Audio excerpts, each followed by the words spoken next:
Muy, pero muy buenos días. Lunes 1 de marzo de 2021, 12 horas, 1 minuto, aquí en vivo, desde Radio La Luna, AM 1140. Muy buenos días, Daniel de Abrantes, ¿cómo estás? ¿Qué tal? Buenos días a todos nuestros queridos oyentes. Muy buenos días a Beto Perdomo, nuestro operador en el día de hoy, con su hinchada. Ahí está, la tribuna repleta.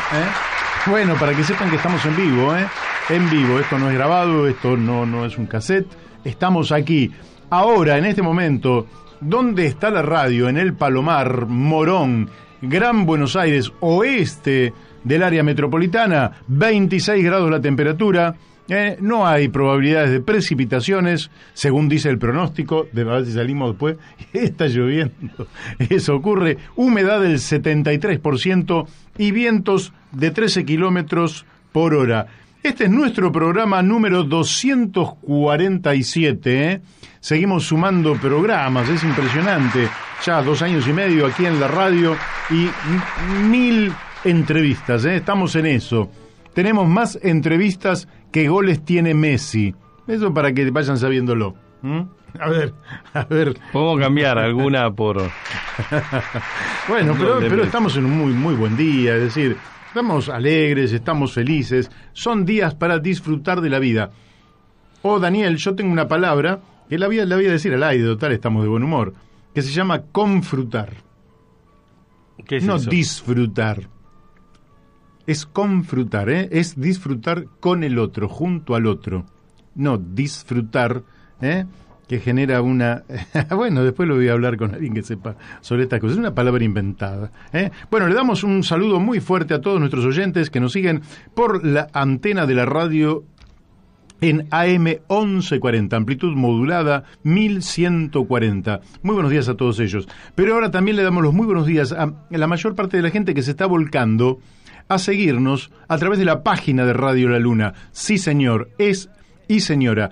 Esto es la forma más sencilla que tiene de comunicarse con esta radio. Pone www.radiolaluna.com.ar, aprieta ahí, aparece la página, va en vivo y usted en vivo empieza a escuchar. Y con el teléfono, que es un órgano supletorio que llevamos los seres humanos de esta etapa de la evolución tecnológica, además del corazón, los pulmones, riñones... bueno, en fin, del riñón, me acuerdo de la canción y ¿qué día hoy? Bueno, el hígado, todo eso, además tenemos el celular. Con el celular usted pone www.radiolaluna.com.ar y nos puede seguir en cualquier lado. También nos puede seguir por Twitter, por Facebook, en la computadora, por las aplicaciones. Es decir, es ineludible que si quiere escucharnos, nos pueda escuchar. Bueno, le vamos a dar los muy buenos días también a Daniel Pérez, creador del canal de YouTube La Brújula en la Luna, que es allí donde residen justamente las 1000 entrevistas a las cuales debemos estar llegando. Le vamos a dar los muy buenos días a Miguel Pascual, que es un Pascuale, Miguel Pascuale, que es un colaborador inestimable y que está aportando para que este programa pueda seguir creciendo. De la misma manera que le vamos a dar los muy buenos días a Florencia Videberry, creadora de los flyers con los cuales difundimos nuestro programa. También, buenos días, doctora Mónica Colunga, allí en Corrientes, que hace posible que nos escuchen a través de Radio Fénix FM 92.1 MHz, en Corrientes y un poquito también en el Chaco nos escuchan. Y también a Gustavo Ficini, Albio Yadanza y Alberto Muñoz, que son los que han llevado este programa a las alturas de la cordillera de los Andes, allí a más de 2000 metros de altura, en Uspallata, Mendoza, a través de Radio La Paquita FM 88.9 MHz. También, para quienes quieran dejar un mensaje, pueden hacerlo al teléfono de la radio 44 43 74 24, Y si quieren enviar un WhatsApp, lo pueden hacer, que ya me llegan muchos WhatsApp, al 62 97 99 05, es decir, 11 62 97 99 05. Bueno, estamos ya en los minutos previos a que hable el presidente de la Nación. No sé qué va a elegir usted, oyente, pero yo le pido que se quede con nosotros. Lógicamente que por ahí usted piensa que las palabras del presidente tienen un poco más de importancia que las nuestras, pero vamos a poner ese tema en jaque, porque las palabras del presidente seguramente las vamos a poder escuchar en cualquier momento, y además lo sustancial seguramente va a ir por los grandes medios de comunicación que van a estar a disposición, nada menos que de la voz del presidente Alberto Fernández, dando su mensaje sobre el estado de situación de la República Argentina en este momento, sus proyectos, y seguramente va a tomar entre sus grandes temas este año de pandemia, que, bueno, pensemos que la cuarentena empezó el día 19 de marzo del año pasado, quiere decir que no estábamos en cuarentena cuando el año pasado se abrió la sesión ordinaria del Congreso de la Nación, de ambas cámaras, y por tanto no se contempló este tema. Bueno, casi un año después, seguramente sí va a ser uno de los temas más urticantes que va a tratar el presidente, seguramente hará una evaluación positiva, porque es lógico, es lo que él cree que es positivo. Otros no estamos tan convencidos, pero tampoco somos tan severamente críticos, pero no estamos tan convencidos de que se haya manejado tan rigurosamente bien la pandemia, y tenemos pruebas para decirlo, pero no importa, veremos qué es lo que dice el presidente. Parece que se quiere pelear con la oposición. Oficialismo y oposición son un sistema, y ese sistema nos tiene a maltraer. En fin, no hay una oposición, hay un oficialismo, pero oposición no hay una. Hay una que es la que elige el gobierno, pero hay otros sectores que son alternativos, que no están en el gobierno, y con algunos de ellos es con los que vamos a hablar. Uno de nuestros invitados en el día de hoy es nada menos que el ex gobernador de Santa Fe, Antonio Bonfatti. Antonio Bonfatti fue gobernador en Santa Fe desde el año 2011 al 2015, dirigente del Partido Socialista, fue presidente del Partido Socialista, y vamos a hablar un montón de cuestiones que tienen que ver con el perfil con el cual ellos han desarrollado su gestión de gobierno. Pensemos que hubo 12 años consecutivos con 3 gobernadores distintos, con los cuales, hubo una gestión que terminaron perdiendo la elección por muy pocos votos frente a Omar Perotti. Así que vamos a preguntarle por aquella situación, pero también vamos a hacerle preguntas sobre temas candentes que tienen que ver con qué es lo que pasa con las barrancas de Santa Fe, donde a través de los puertos hay una enorme pérdida de riqueza nacional, contrabandos, y la concesión, la prórroga de concesión que se ha hecho para el manejo de la hidrovía a una empresa que es la que ya venía y que realmente no es por donde todo el mundo creyó que iba a ocurrir. ¿Qué quiero decir con esto? Había una empresa que estaba manejando la hidrovía. ¿Qué es la hidrovía? La realidad no es hidrovía, es el río Paraná. Es decir, se le está dando a una empresa privada nada menos que el manejo de un río interior de la Argentina, como es el Paraná. Entonces, ¿cómo una empresa privada va a manejar el río Paraná? Sí, bueno, se entendía que se terminaba la concesión y el presidente de la Nación terminaba con esa concesión y se creaba una empresa nacional en capacidad de manejar la hidrovía, o sea, el río Paraná. Y de pronto el presidente, a través del decreto 949 del 2020, entregó. Santa Fe tiene 830 kilómetros de vínculo con el río Paraná. Toda su costa litoral es 830 kilómetros, y nadie puede decirnos mejor que Antonio Bonfatti sobre qué es lo que pasa con este litoral, con estos puertos, con este contrabando de soja, con este ingreso y egreso de droga a través de puertos que se han privatizado. Quiere decir que en las últimas décadas hemos privatizado el río, hemos entregado el río, hemos entregado los puertos, y hemos cedido todas las formas de control que tiene una nación para aprovechar las ventajas de tener justamente este río tremendo que es el río Paraná, como el río de la Plata, y las ventajas de manejar los puertos. Los puertos son las puertas de los países y nadie le entrega a otro la llave de la puerta de su casa. Solo la Argentina entrega los puertos a multinacionales extranjeras. Bueno, después, ¿con quién vamos a estar hablando? Vamos a estar hablando con el intendente de San Isidro, que además es hombre que se promueve como presidente de la Unión Cívica Radical en la provincia de Buenos Aires. Y en 20 días nomás, el domingo 21 de marzo, va a haber elecciones en la UCR de la provincia de Buenos Aires y da la apariencia de que hay dos líneas que confrontan, que conllevan en sí proyectos distintos, ¿sí?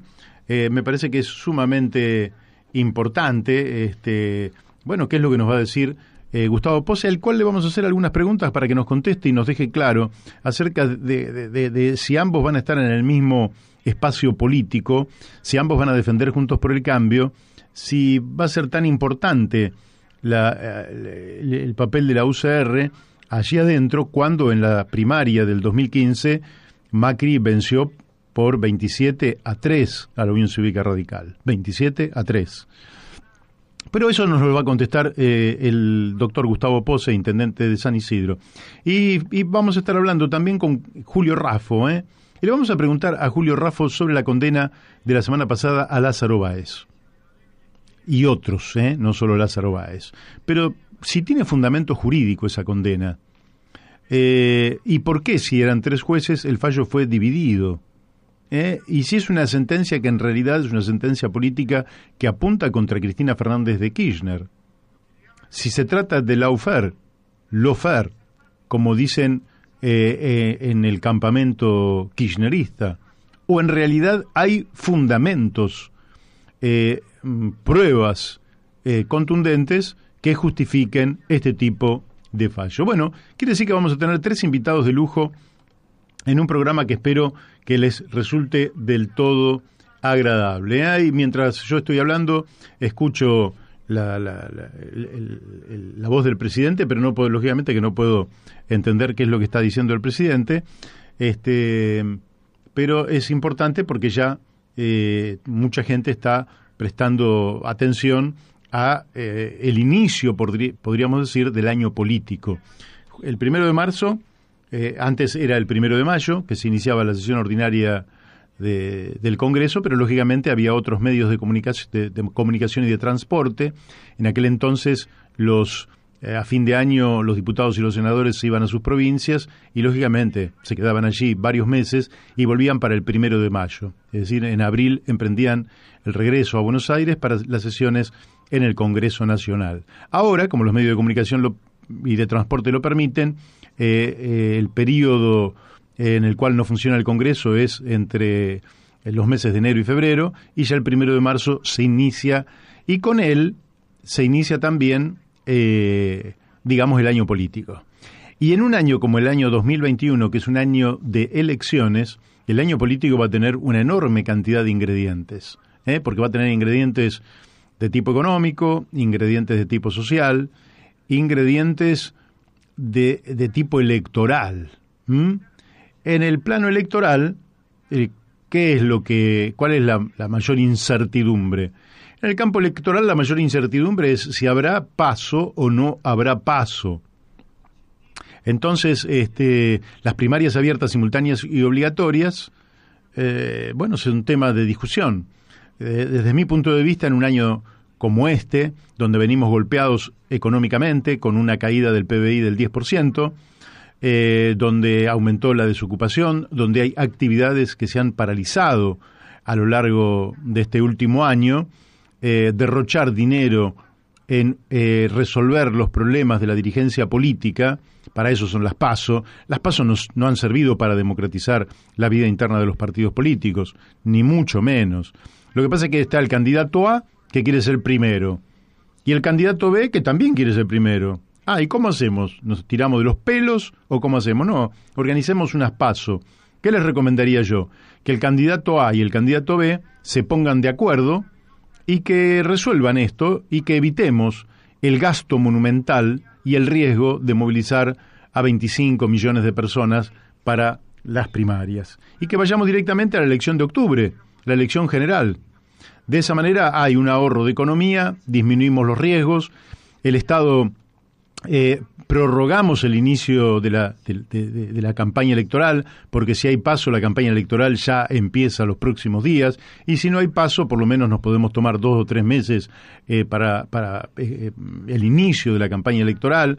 con lo cual va a haber menos riesgos, menos gastos, más dedicación por parte del Estado a los temas que realmente nos interesan, que tiene que ver con la salud pública y que tiene que ver también con la educación pública. Hoy se iniciaban las clases en la provincia de Buenos Aires y mañana vamos a estar hablando con Dante Alfaro para que nos haga una evaluación de cómo fue ese inicio, porque hay agrupamientos sindicales que han planteado huelga para el día de hoy y de mañana, hay otros que convocan a ir a clases, en fin, vivimos en un país donde los temas no faltan, Los temas, usted observe que podemos recorrer todo el Espinel y los temas no nos están faltando. Así que, bueno, ahí vemos una imagen de la Asamblea Legislativa, vemos al presidente que está hablando, bueno, y lógicamente que el presidente está desarrollando sus tesis que lógicamente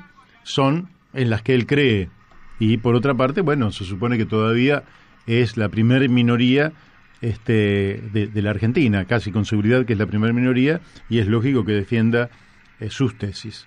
Así que bueno, ahora en unos minutos entonces ya vamos a estar hablando con nuestro amigo, mientras vemos que allí están aplaudiendo al presidente. Bueno, mi mirada, más allá de lo que diga el presidente, es que los problemas estructurales que tiene la Argentina no han sido resueltos, ni se ven, ni está en el horizonte resolverlo. Creo que el año se puede transitar relativamente bien, porque lógicamente hay un aumento extraordinario en el precio de la soja y de algunos granos, y eso va a hacer que este año ingresen entre 6 y 7 mil millones de dólares extraordinarios, que por sobre lo que fueron las últimas exportaciones de la Argentina. Eso puede traer un alivio, pero es indudable que eso no va a traernos una solución de naturaleza estable para la Argentina. Eso es apenas un alivio transitorio después de un año donde el PBI de la Argentina cayó en alrededor de 40 mil millones de dólares. Creo sí que ya estamos en contacto con el ex gobernador de Santa Fe, compañero socialista, Antonio Bonfatti. Buenos días, Antonio. ¿Qué tal, Mario? Un gusto. ¿Cómo estás? Igualmente. Bueno, nos vamos a superponer al discurso del presidente de la Nación que está abriendo las sesiones ordinarias del Congreso. Te pido disculpas si lo estabas siguiendo. Lo estaba siguiendo, pero bueno, tenía el compromiso contigo, así que aquí estamos. Bárbaro. Bueno, Antonio, bueno, no sé si me querés comentar algo de lo que hayas escuchado hasta aquí del presidente de la Nación.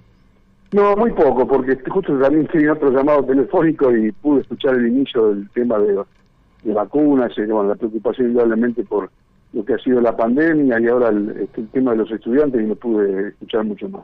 Bien, bueno,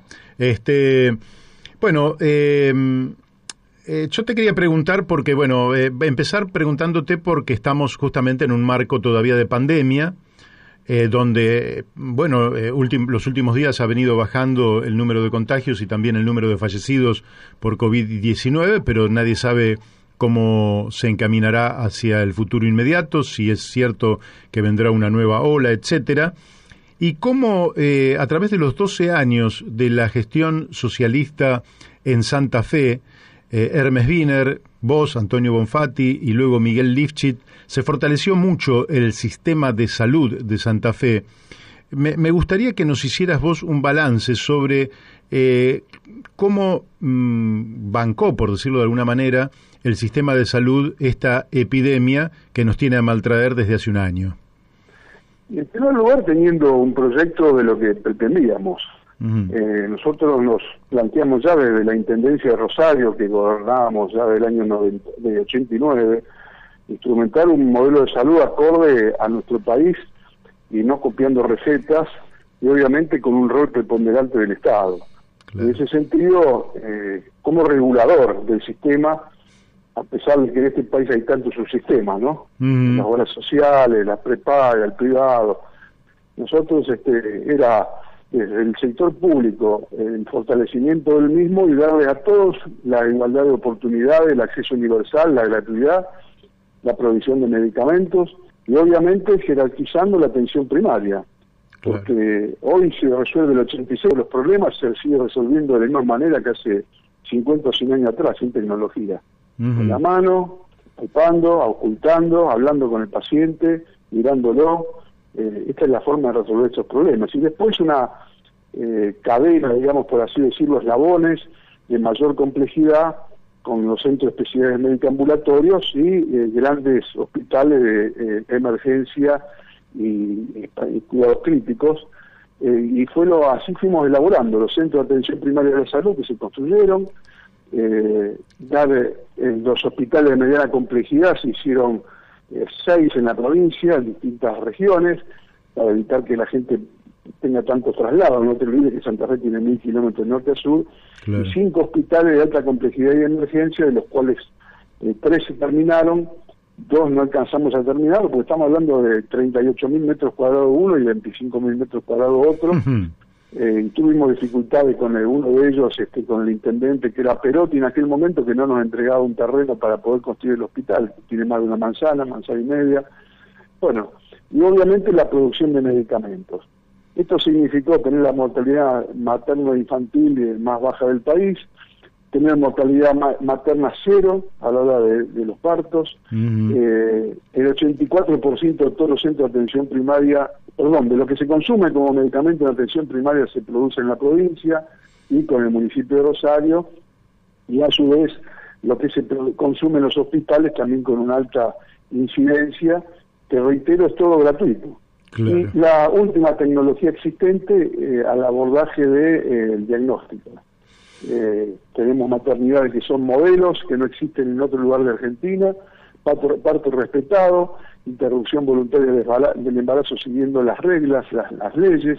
O sea, creo que hemos instrumentado un sistema de salud que ha sido motivo, digamos, de mención por parte de la Organización Mundial de la Salud, de premios otorgados oportunamente, de la Oficina Sanitaria Panamericana. Así que orgulloso de lo que hemos construido. Indudablemente la pandemia implica también no solamente la propuesta de los efectores de salud y del sistema de salud, sino también como el comportamiento de la gente, ¿no? Porque frente a un virus que no tiene freno ni barrera, si no cumplimos las normas, indudablemente que se dispara. Ahora, tenemos una mortalidad muy baja. En este momento en Santa Fe no hubo muertos. Esta última semana hemos tenido apenas, lamentablemente, pero 15 muertos en toda la provincia estos últimos días, así que es muy, muy baja.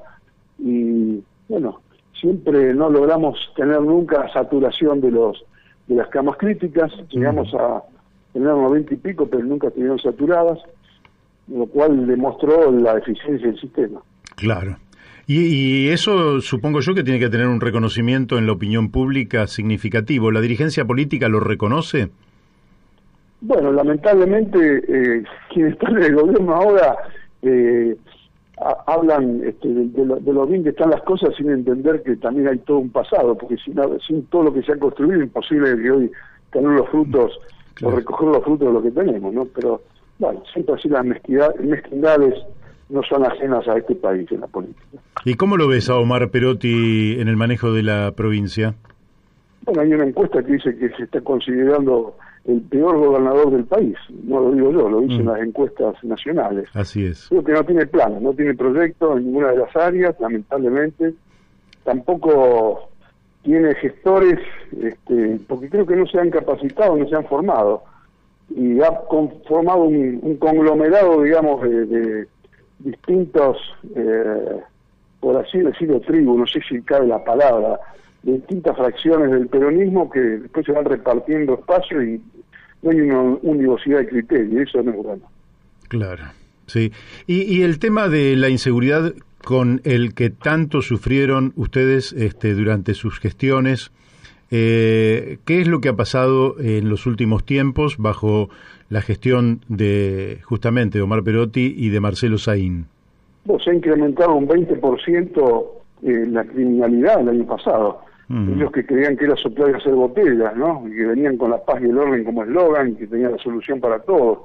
Un tema complejísimo, porque nosotros siempre dijimos que esto no era solamente cuestión del tráfico de drogas, sino de culturas que lamentablemente han permeado en algunos estamentos de la sociedad, dirimir cuestiones a veces menores, y tengo para ello varias crónicas policiales, a los tiros, con un arma en la mano, lo que significa la pobreza estructural, que no por ser pobre es violento, pero que genera un caldo de cultivo árido para tener mano de obra barata, pero con plata que mucho más redituable que tener trabajo, lamentablemente, donde escasea el trabajo, donde tenemos 40 y pico, 44% de pobreza. Y reitero, no es que la pobreza sea la que genere la violencia, pero la desigualdad es un caldo de cultivo. Claro. Bueno, a esto se suma tener 29 puertos de ultramar que nos cansamos de denunciar y nunca fuimos considerados de lo que significaba la hidrovía y el tráfico desde Paraguay y desde Bolivia de la droga que se exportaba el 85% a otros países. Y en verdad hay que tener una mirada integral, desde lo social, desde lo policial, desde la investigación, desde la prevención. Y creo que este gobierno indudablemente tiene hoy el respaldo del gobierno nacional, pero tampoco veo que haya una estrategia común, ¿no? Porque esto no se soluciona con más o menos policías. Es un tema de un abordaje integral que, reitero, tiene que ver con muchas facetas y que no va a dar respuesta y resultados en 2 días. Esto es un proceso, así como nos fuimos degradando como sociedad, hay que recuperar valores, hay que recuperar conductas, fundamentalmente el tema de la educación. Nosotros hemos construido 245 escuelas secundarias nuevas en la provincia de Santa Fe. Nada más ni nada menos. Aumentamos la matrícula primaria y secundaria y terciaria con cifras inéditas en el país, pero esto no es algo que se resuelve en un día, esto se resuelve tal vez en una generación. Y hay que decírselo a la gente con toda claridad, porque si no se crean falsas expectativas. Claro, acá me manda un oyente que es el doctor Gabriel Alejandro Cantón, que pregunta qué aporte recibe de la justicia en las políticas criminales públicas implementadas por el sector político, cuál es su experiencia. No sé... No entendí la pregunta, a ver. Sí, dice, ¿qué aporte recibe de la justicia en las políticas criminales? Bueno, acá acá se creó el Ministerio Público de la Acusación, salimos del sistema inquisitivo en la justicia, se creó ya por las leyes en la época de Vino, yo lo pude instrumentar, el nuevo sistema penal acusatorio, ¿no? Y la defensa por otro lado, y el juez únicamente en su rol de juzgar y no como hacía antes de que investigaba y juzgaba al mismo tiempo. Como toda cosa, es decir, donde existen seres humanos, hay quienes se han equivocado, ahí tenemos a un defensor, jefe de los fiscales de Rosario, que los propios fiscales lo denunciaron por cohecho y una serie de asociación ilícita, etcétera, o sea que el propio sistema se puede depurar. Yo creo que hemos avanzado y mucho en Santa Fe con el nuevo sistema. Bien. También así que cuando hubo la transición del viejo al nuevo, que hubo como 6 meses de intervalo, ahí se acrecentaron los delitos en la medida en que no había quien operara, ¿no? Fue la transición en una etapa fue muy compleja, fue en el 2014 precisamente. Que claro, mientras estabas vos ahí a cargo de la gobernación. Sí, y aparte habíamos puesto preso a los famosos monos y a otros, a los Basi y a los... Después se siguió con otras jefes de organizaciones y también quedó algo que hoy todos lo dicen y lo manifiestan, me refiero al actual ministro, de que no están más los grandes capos, digamos, por darle un nombre, y abajo hay una pelea entre la segunda y la tercera línea, cosa que nosotros ya sabíamos, esto no es nada nuevo, eso también genera a veces un incremento de la criminalidad, ¿no? Claro. Las disputas. Antonio, Santa Fe, vos dijiste, son 29 puertos, tienen un litoral de 830 kilómetros, creo. 849, sí. 849 frente al Paraná, o sea, una frontera gigantesca. Y ahí están los puertos privatizados y la concesión de la hidrovía se terminaba de la empresa privada, se había anunciado como que iba a haber una nueva empresa. Eso no ocurrió, se prorroga la concesión a través del decreto 949 del 2020 por parte del presidente Alberto Fernández, y esto trae un conjunto de controversias. ¿Cómo estás viendo vos el manejo, digamos, de lo que se le llama hidrovía cuando en realidad es el río Paraná, que siempre fue navegable y que el nombre de hidrovía, la verdad es que no sé si es el que correspondería, pero bueno, se ha popularizado su uso y lo mencionamos acá. ¿Cómo estás viendo vos esa prórroga de la concesión a la misma empresa? Sí, se prorroga la concesión porque todavía no están los pliegos de la nueva licitación para el manejo de la hidrovía.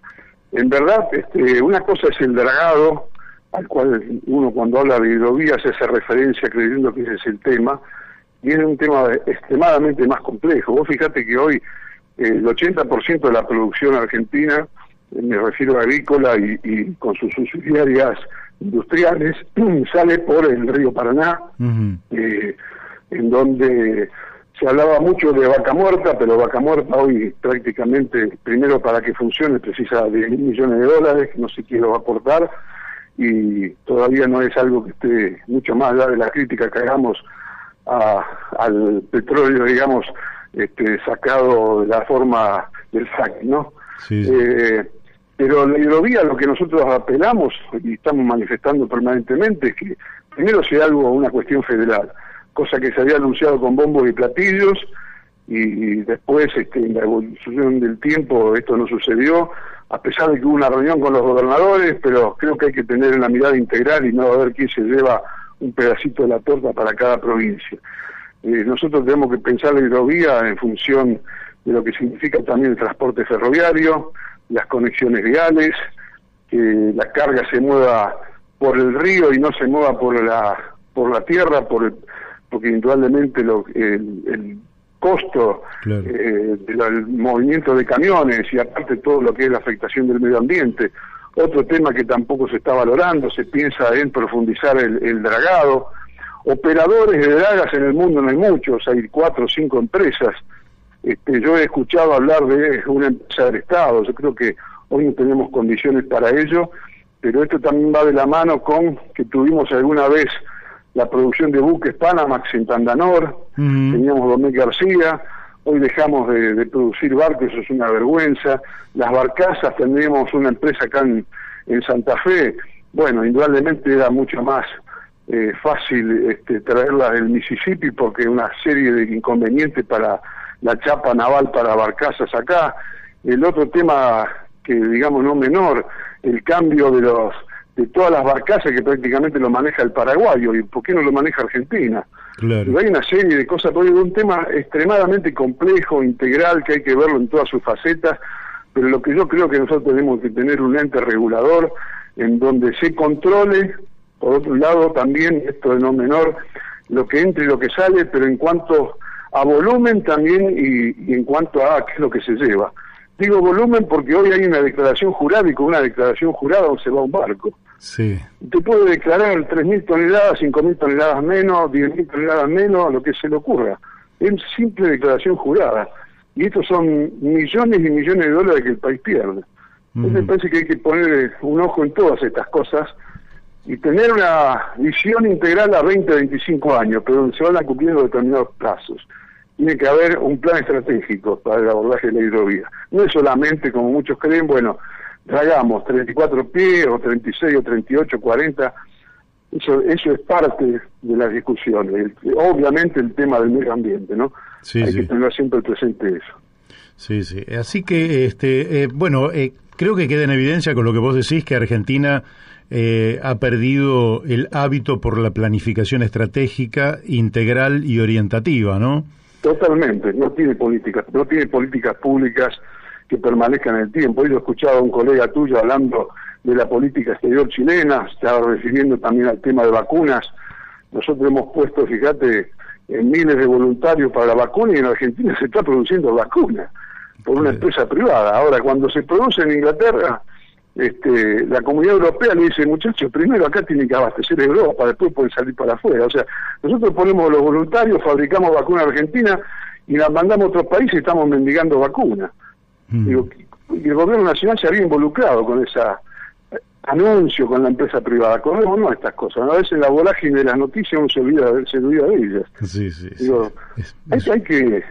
yo estoy mirando lo que está ocurriendo en Chile, están vacunando a miles y miles, y acá estamos en cuentagotas. ¿Sí? Sí, acá me pregunta un oyente, Daniel Echavarría, dice...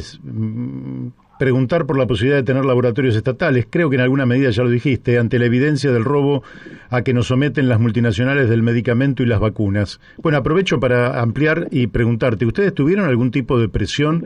Porque ustedes desplazan de un negocio formidable a laboratorios privados, y en la Argentina ya vimos allá en la década del 60, con la ley Oñatibia, las consecuencias que esto le trajo al gobierno de Arturo Illia, ¿no?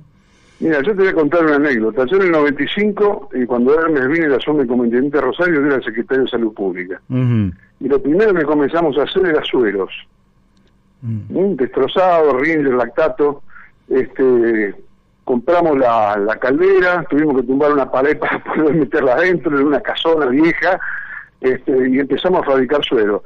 Cuando, para darte un número, pues ya no recuerdo la cifra, pero suponete que un sachet de suero costara $1, en el mercado valía $1.50, entonces inmediatamente el privado lo bajó a $0.80, para tratar de destruirnos. Claro. Bueno, nosotros seguimos sosteniendo y fabricando nuestro propio suero, y al tiempo ellos se dieron cuenta que no íbamos a aflojar, volvieron a poner el valor que quisieron, y nosotros abastecíamos a todos los hospitales públicos con nuestro suero. También se hacían pomadas, algunas cosas de mayor simpleza. Eso fue creciendo, y bueno, hoy hacemos antihipertensivos, drogas contra la diabetes, antiinflamatorios, antibióticos. Sí, lo que no estamos haciendo son drogas contra el cáncer, pero lo podemos hacer tranquilamente, lo podemos hacer, simplemente se necesita la decisión. El laboratorio fue creciendo, fíjate que estamos fabricando también aquellas cosas que al mercado no le interesa, que son aquellos medicamentos para enfermedades que tiene muy poca gente. Ajá. Y lo hemos hecho, los famosos medicamentos huérfanos. Estamos haciendo también para la tuberculosis, cosa que también se está abandonando porque no es un mercado, digamos, utilitario para la empresa privada. Claro. O sea que se puede hacer todo en Argentina. Tenemos científicos, tenemos técnicos, tenemos una enorme capacidad. Si el Estado Nacional pudiera juntar a todos los laboratorios nacionales, nosotros tendríamos un abastecimiento, yo tengo la certeza absoluta no digo el 100%, pero del 90 y pico % de los medicamentos estoy seguro que es así. Qué bárbaro que no se haga. Y el Chagas, te pregunto, aprovecho ya que mencionaste por esos medicamentos huérfanos que nadie quiere producir, el Chagas es uno de esos medicamentos que no se producen. ¿Estarían en condiciones también? En Santa Fe hace años que no tenemos más Chagas, por cierto. Ah, no hay más Chagas en Santa Fe. No hay más Chagas en Santa Fe. Pero también se produce antichagásico. Ah, bien, sí, bien, sí, excelente, excelente. Bueno, te quiero ahora corrernos un poquitito al lado de la política, porque si no también me van a matar algunos, de que si no te pregunto de política, así como no te olvidaste de eso. Bueno, el socialismo tiene internas el día 18 de abril. Así es. Así es. ¿Qué es lo que se discute en esa interna? Porque creo que tiene 2 listas en el plano nacional y algunas más en las distintas provincias. Pero ¿qué es esencialmente lo que se va a debatir o definir eligiendo a una u otra lista? Bueno, hay una lista que está representada por quien es el secretario general de la Ciudad Autónoma de Buenos Aires, que indudablemente conocemos, que hizo una alianza estratégica con Rodríguez Larreta. Nosotros, como nuestro Comité Nacional, intervenimos en la Ciudad Autónoma de Buenos Aires, se apeló en la justicia nos impuso que la intervención se pueda hacer por un congreso. Obviamente el congreso no lo pudimos convocar porque la pandemia no lo impedía. Claro. O sea que esta es una de las listas. Y otra lista por el ex diputado Dipolina, y la otra por Mónica Fein. Lo que nosotros decimos es que tenemos que seguir apoyando a un partido socialista autónomo, independiente, que construya un espacio, una tercera posición, porque yo creo que ni el kirchnerismo o el peronismo en su conjunto, ni Cambiemos han dado muestra en estos años de poder solucionar los problemas estructurales de Argentina, que son graves, porque yo no me olvido que post dictadura teníamos 10% de pobres, y hoy tenemos 44%, y más de la mitad de los jóvenes por debajo de la línea de pobreza. Entonces digo, esto es lo grave, que no hay una respuesta, mucho más allá de otras cosas que podemos hablar, de corrupción, de lo que es la justicia, etcétera, etcétera, pero no hay una propuesta, un proyecto de nación que se vislumbre. Claro. Y esto es lo preocupante. Entonces yo creo que nosotros tenemos que seguir con este sueño que tenemos, que lo compartimos con muchos, de un tercer espacio progresista que sea una alternativa a los que no han dado respuesta a nuestro país. Bien, bueno, nosotros somos proclives a eso. Ahora, hay una situación que es la asimetría del convocante, es decir, si el Partido Socialista, que creo que tiene esa misión, es el convocante, la asimetría se da entre el gran desarrollo que tuvieron y tienen en Santa Fe respecto a otros distritos. ¿Ustedes convocarían a la constitución de por ejemplo, un frente progresista en el orden nacional o algo por el estilo?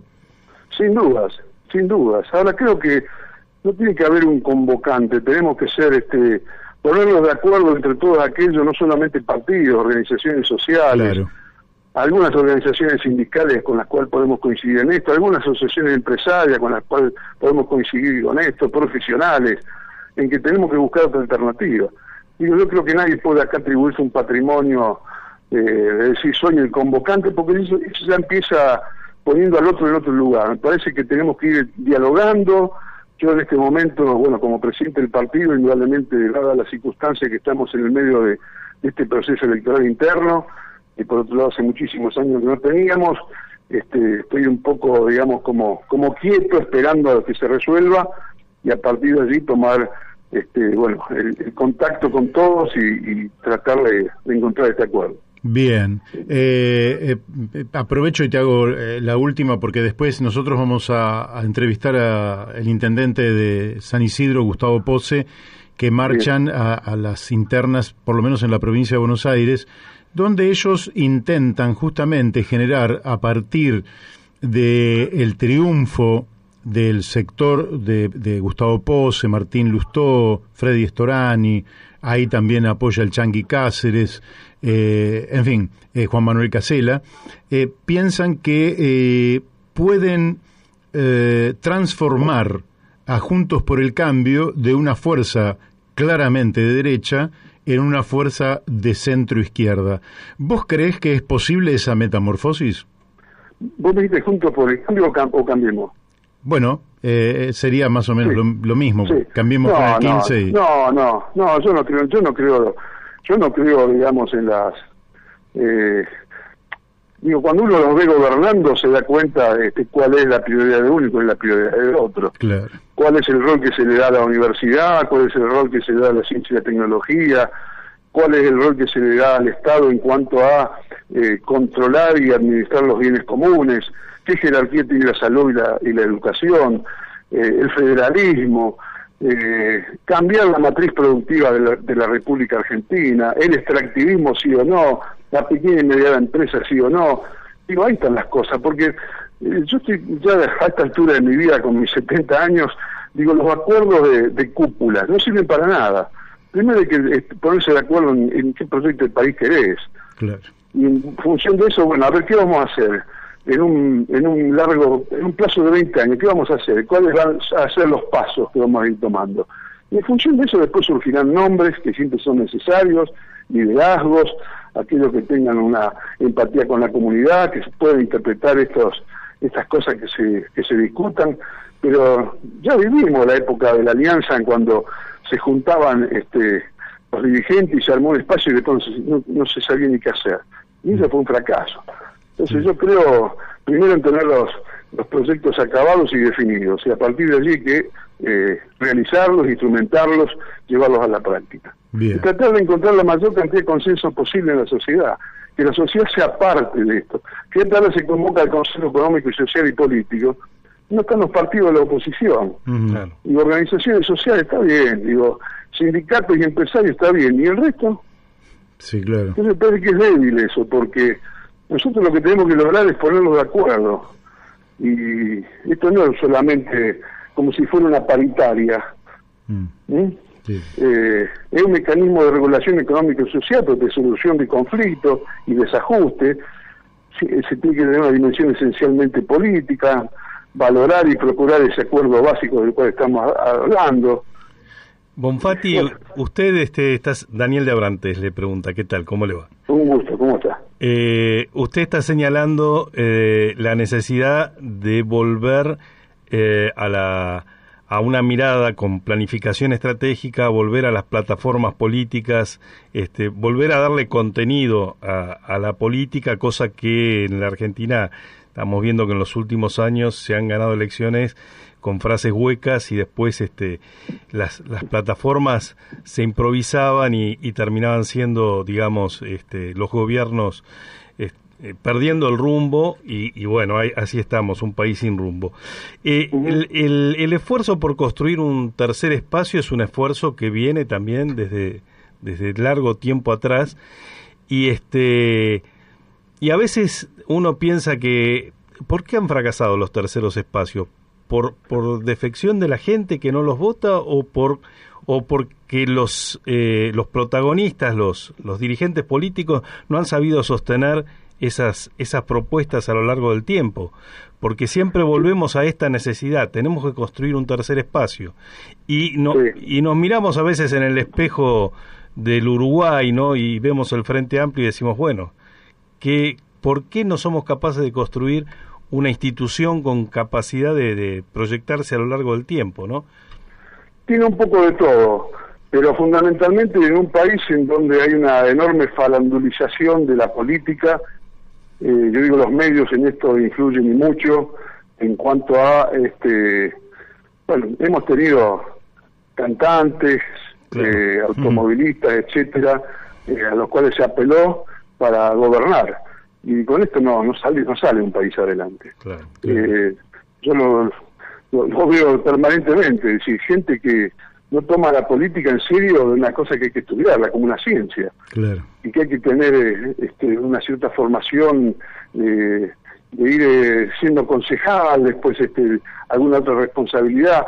También dirigentes que provengan de los campos, de la economía, del campo social, pero que tengan, digamos, un compromiso. Entonces acá todo se falanduliza, todo es, bueno, usted mismo lo decía, ¿no? Uno recuerda la última campaña, o las anteriores, síganme que no lo voy a defraudar, el salariazo y la revolución productiva, todas mentiras, todas frases, se apela a todo eso, y lamentablemente vivimos en un mundo donde hay un consumismo tremendo, bueno, de la sociedad de consumo en su conjunto, digamos, donde todo pareciera que pasa por tener más cosas, pero también es parte de esto la política en la Argentina. Y obviamente es muy difícil a veces penetrar, bueno, lo que fue la grieta explotada por unos y por otros, a ambos lados, para quedarse con el poder. Bueno, así nos está yendo. Ahora, uno siempre dice, ¿cuándo reaccionará la gente? Bueno, qué sé yo. Será también nuestra cuota de qué fuerza le ponemos a esto, ¿no? Demostrar algo que es diferente. Parecería ser que el Partido Socialista tiene una responsabilidad histórica en esto de construir un tercer espacio.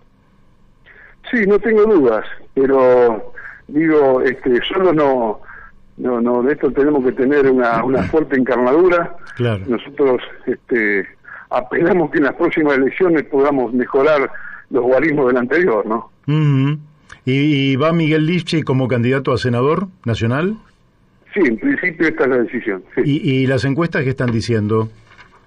No, yo no tengo personalmente encuestas, pero no tengo la menor duda que va a ser favorable a Miguel. Bien. Bien. Bueno, Antonio, la verdad es que te agradecemos muchísimo la amabilidad que has tenido de suspender la atención sobre las palabras del presidente de la Nación, justamente hoy, con el día en que se abren las sesiones ordinarias del Congreso de la Nación, y pronto te volveremos a molestar. Con todo gusto. Ha sido un gusto. Bueno, te mandamos un fuerte abrazo y muchas gracias. Gracias, un abrazo grande. Hasta luego. Abrazo. Bueno, ustedes lo han escuchado, una gran claridad. Hemos hablado con el exgobernador de Santa Fe, presidente del Partido Socialista, Antonio Bonfatti. Antes, Antonio había sido secretario de Salud de Hermes Wiener en la Municipalidad de Rosario, cuando Hermes Wiener fue por 2 veces intendente, y la verdad es que lo más avanzado en salud en la Argentina lo dio el socialismo en Santa Fe. Y creo que a veces se omitió,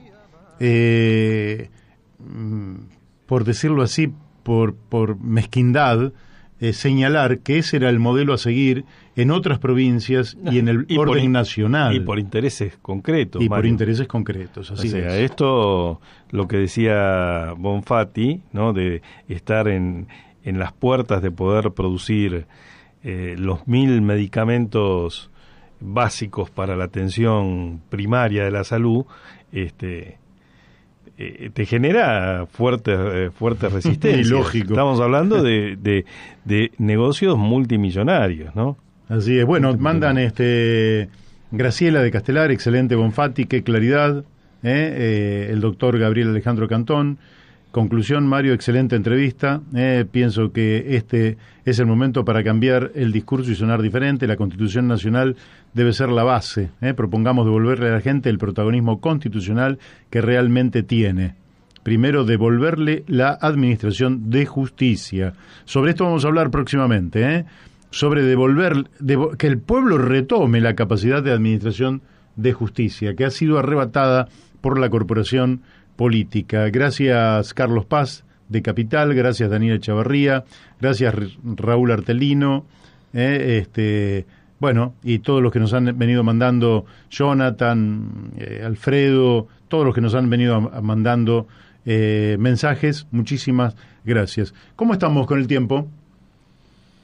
Tenemos un ratito. Lo interesante sería saber qué es lo que está diciendo el presidente de la Nación para poder comentarlo. Pero seguramente mañana vamos a estar haciendo un comentario profundo de lo que ha dicho el presidente de la Nación, lógicamente que siempre con la visión que tenemos nosotros. Este programa, La Brújula, se fundó con el interés de aportar un grano de arena para que la Argentina retome el rumbo de un país justo, próspero, sano, soberano. Todos temas que están en cuestión. Somos un país injusto, tremendamente injusto. En lugar de prosperidad estamos asumiendo una decadencia tremenda. En lugar de ser un país sano, hemos metido veneno en la tierra a través del monocultivo, que es lo que nos genera la exportación. Estamos en un círculo vicioso. Con esa exportación conseguimos los dólares y con esos dólares pagamos deuda externa. Y en ese contexto no logramos realmente lo que necesitamos, que es un país con un desarrollo integral, sano, armónico, para generar un país realmente cargado de prosperidad, que es lo que tenemos que hacer en el cortísimo plazo para terminar con los flagelos de la indigencia, la pobreza, la injusticia, el atraso tremendo en el que estamos. No, creo que si no somos capaces de recrear el sueño de una Argentina, ¿no? De un país como lo pensaron los fundadores, los grandes hombres de Mayo, estamos en un problema, ¿no? Yo creo que ese sueño latió en la Argentina durante buena parte del siglo XX, que la gran catástrofe de la dictadura militar, bueno, truncó muchos de esos sueños, ¿sí? Y ahí arrancamos con una democracia condicionada. Sí, con la pérdida del rumbo de la Argentina, ¿no? Porque los golpes del 30, los golpes anteriores, que fueron terribles y que fueron parte de la decadencia argentina, no habían agotado, no habían apagado esa llama.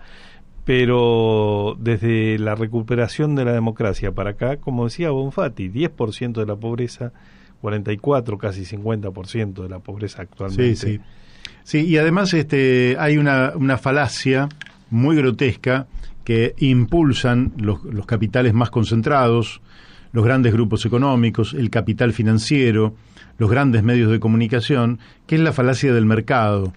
El mercado como asignador de recursos. Eso es una gran falacia porque está absolutamente estudiado y está científicamente desmentido. El mercado es apenas un mecanismo donde se encuentran oferentes y demandantes y generan un mercado. Es un mecanismo de oferta y demanda, pero eso sirve para todo lo que es pequeño, pero ningún mercado va a resolver los problemas estratégicos. El único que puede pensar los problemas estratégicos y su resolución es el Estado, pero no el Estado en abstracto, sino la dirigencia del Estado. Y la dirigencia del Estado tiene la obligación de escribir cómo piensa resolver esos problemas. Y a partir de esa escritura y del debate surgen justamente los planes estratégicos con los cuales tiene que moverse una sociedad en su conjunto. Sí. Pero la mentira, tantas veces levantada por falsos economistas que aparecen en los grandes medios de comunicación, donde dicen nuestro enemigo es el Estado y hay que confiar todo al mercado, eso es un absurdo grotesco que solo en la Argentina ha tenido una cierta magnitud, porque ya ni siquiera los países donde esto nació, que fue en Inglaterra con Margaret Thatcher y en Estados Unidos con Ronald Reagan, ni siquiera en esos países le dan significación. En esos países la orientación estratégica la da el Estado. ¿Querés que la sigamos después de la tanda? La seguimos. Bueno, seguimos aquí en La Brújula, Acá leo el duro mensaje contra la oposición por el escándalo del vacunatorio VIP. Bueno, pero el presidente no es el jefe de los opositores tampoco. Es decir, los opositores pueden decir lo que quieran y él, lógicamente, decir lo que guste. El asunto del vacunatorio VIP no puede disminuir el presidente la magnitud que tuvo por una cuestión muy sencilla. Le pidió la renuncia a su ministro, al ministro que era el más importante de los ministros, porque era el ministro que estaba administrando el combate contra la pandemia. No escuché lo que dijo, pero si a esto se refiere, me parece que debería ser muy prudente, muy prudente. Yo no le voy a decir lo que tiene que decir el presidente. El presidente es grande y tiene que saber lo que tiene que decir y puede decir lo que quiera, pero me parece que lo que básicamente le pediríamos al presidente es que nos diga que no se meta en esas cosas chiquitas. Cosas chiquitas, Daniel. El sábado hubo una movilización pequeña en distintas plazas del país y en Plaza de Mayo se ubicaron unas bolsas con los nombres de funcionarios públicos. Si eso es lo que tiene para ofrecer la oposición macrista de Patricia Bullrich, si eso es lo que tienen para ofrecer la derecha, y la verdad, muchachos, no tienen destino. ¿Qué ofrecen? ¿Bolsas? ¿Qué representaban esas bolsas? ¿Eran bolsas de muerte realmente? Lo que estaban con los nombres, además. En el mejor de los casos, qué mal gusto, qué lejos de la vida, qué lejos de lo bello, qué lejos de los colores de la vida. Bolsas negras con nombres de funcionarios públicos. ¿Eso es lo que tienen para ofrecer? Claro, el país no se puede debatir en esa cosa insustancial. Claro, recién estábamos escuchando a Bonfatti, ¿no? Hablando del tema de la hidrovía, y yo me acordaba de los muchachos del astillero que estuvieron también planteando ese tema, y digo, joder, tantas cuestiones tenemos para discutir en este país que son de enorme trascendencia, porque donde vos tocas uno de estos temas, aparecen los motivos por los cuales tenemos pobres, por los cuales no crecemos, por los cuales... Porque la guita se va. Claro, pero da la impresión de que también ha ocurrido un fenómeno que la población... yo me aburro, yo me quiero entretener, pero mientras nos entretenemos sin preocuparnos y sin ocuparnos, nos empobrecemos, ¿está claro? Es decir, claro, a mí me parecería que nosotros podríamos ser un... programa más entretenido del que hacemos, está bien, y podría haber otros programas más entretenidos, pero aparte de lo entretenido del programa, de lo pasatista del programa, de lo liviano del programa, hay que buscar programas que tengan contenido. Si no, y hay que leer las cosas y hay que pensar la solución a los problemas, porque de lo contrario vamos a ir a votar. En la Argentina es obligatorio el voto, cosa con la que yo no estoy de acuerdo. Para mí el voto debería ser optativo, cada uno debería, bueno, yo me he puesto a pensar en a quién votar, a qué fuerza votar. Como me he puesto a pensar, he leído las propuestas de estas fuerzas, y como he leído las propuestas de estas fuerzas y creo que estas son las mejores propuestas, voy a votar. Entonces vos tenés ahí un voto sustantivo, la persona que fue a votar sabiendo qué es lo que elegía, y no manipulado el votante por los enormes y costosísimos aparatos de propaganda. Sí. Entonces, no, yo preferiría que, como yo en los últimos 2 años, la verdad que no le di ni bola porque estuve en mi negocio, porque me fui del país, porque estuve viajando, porque me dediqué a jugar al fútbol, y no le di bola a la política, entonces no voy a votar. Eso me parece, el voto optativo me parece mejor que el voto obligatorio. Porque si no, junto al voto obligatorio habría que tener la obligatoriedad del estudio del voto, y la verdad que no se puede obligar a nadie a que haga eso, pero sí que el voto recaiga en aquellos que tienen un compromiso cívico, en quienes tienen realmente una vocación por enterarse de los problemas, por enterarse de cuáles son las soluciones posibles, de cuáles son los planes. Y ahí me parece que nosotros entramos en un nivel distinto. En cambio, cuando en realidad voy a votar y voto porque quiero mantener un respetable plan, porque quiero mantener esto o aquello, me parece que la política ahí es donde decae. De la misma manera que la política decae cuando hay que devolver a través del voto favores al Estado, favores chiquitos o favores grandes. Por eso el ingreso básico universal no es ningún favor del Estado, es un derecho inalienable de las personas que no genera ninguna obligación. Sí. Y que le da libertad a las personas, justamente para que las personas tengan el tiempo para poder dedicarse también 1 horita, 2 horitas de cada día, dedicarlo a la cuestión pública, porque además de tener vidas privadas todos nosotros, transitamos la vereda, que es pública, transitamos las calles, que son públicas, disfrutamos las sombras de los árboles que están en la calle, que son públicos, disfrutamos el beneficio de la energía eléctrica, que es un servicio público, el agua, que es un servicio público, las cloacas, que son servicios públicos. Entonces nos tenemos inexorablemente que vincular a lo público, y cada día 1 o 2 horas hay que dedicarlo a la cosa pública, y luego entonces cuando vamos a votar con más fundamento. Y ver cómo el sistema democrático, ¿sí?, vuelve a buscar sus orígenes, ¿no? Hoy hemos construido un sistema plutocrático, donde si no hay cientos de millones de dólares atrás de una campaña, es muy difícil de competir. Entonces, en algún momento la democracia pensó en estos temas, se asignó recursos a los partidos políticos deberían competir en condiciones de igualdad, pero eso se rompió, fuimos al modelo más parecido al modelo americano, donde terminan siendo los grandes conglomerados económicos que ponen el dinero para las campañas políticas los que definen la política. Sí, claro, eso ocurre claramente en Estados Unidos, pero en Estados Unidos está firme el bipartidismo.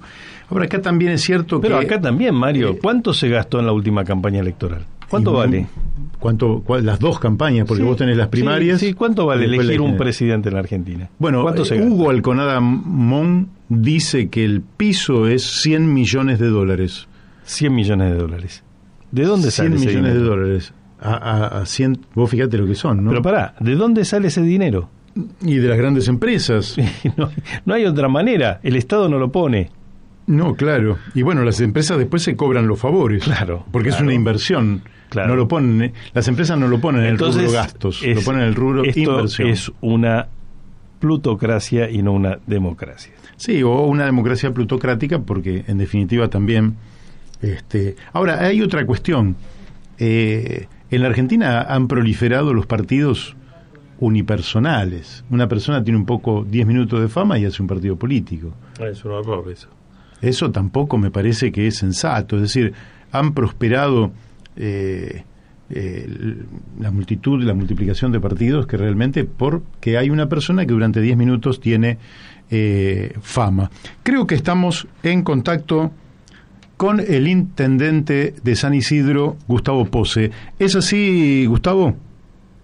Sí, Mario, un gusto hablarles. Bueno, un gusto también para nosotros y un interés lógicamente periodístico muy particular, porque en 20 días la Unión Cívica Radical tiene internas, por lo menos en la provincia de Buenos Aires. Usted está candidateado para presidente de la Unión Cívica Radical y nos gustaría que nos dé su apreciación, en primer lugar, sobre qué es lo que está viviendo, digamos, en este proceso político electoral, donde desde hace varios meses usted está recorriendo la provincia junto a Martín Lustó, con el acompañamiento de Freddy Storani, de Juan Manuel Casela, del Chanqui Cáceres, que pertenece a otro distrito pero que también le da su respaldo. ¿Y cuáles son sus expectativas respecto de esta interna? Amalgamamos antiguos movimientos con nuevos movimientos, antiguas trayectorias con nuevas trayectorias, como el caso de lo de quienes mencionaba, ¿no? Hasta llegar al caso de lo de Martín Lustó, ¿no? Claro. La búsqueda es una búsqueda de fortalecer Juntos por el Cambio, con que cada uno se dedique a fortalecer su partido político. Nosotros estamos dedicados a la puesta en valor, a la renovación del radicalismo de la provincia de Buenos Aires, cambiar la historia de todos estos últimos años que fueron años de quietismo, de silencio, de sumisión, de servilismo en algunos casos, para pasar a lo que debe ser el radicalismo, que es un radicalismo disruptivo, un radicalismo que lucha por los nuevos derechos, por la reivindicación de los antiguos derechos, por la concreción de esos derechos en la vida de la gente, entendiendo de que no basta con la república, se requiere de una democracia social donde en lo material, en lo espiritual, no le falte a nadie nada de lo que necesita ganarse con estudio y con trabajo.